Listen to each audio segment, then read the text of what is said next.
Yon mga boss, nakarang araw pala pinakalas ko yung gulong ko kasi nga ikakabit natin sa bago kong mags. At yan mga bossing, nakakabit na agad, o diba? So yeah. Pero bago ang lahat, samahan nyo muna kami magbaklas.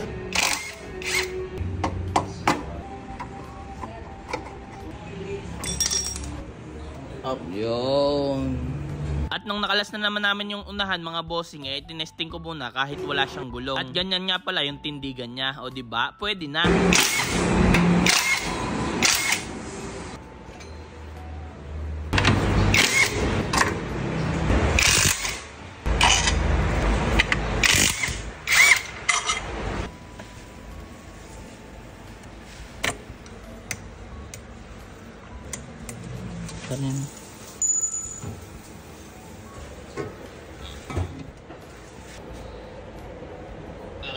Pagkatapos pala namin magkalas mga bossing, re-rekta na agad kami sa balayan. At makalipas naman ng 5 minuto, nandito na agad kami. Papakitaan ko na lang din pala kayo ng skills ni bossing.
Daw nga, burikan.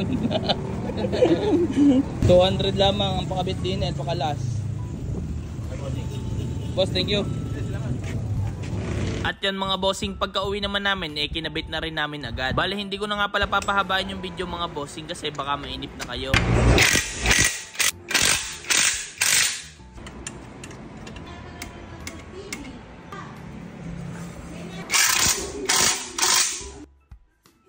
Pagkatapos naman namin sa likod mga bossing, ito naman una yung tinira namin. At yan mga bossing, okay na agad. Pero nung nagkakabit kami, dumating na rin yung parcel na to. Ito nga pala yung nalaglag sa akin nakaraan, kaya ikinabit ko na rin at binaril ko na rin para soya.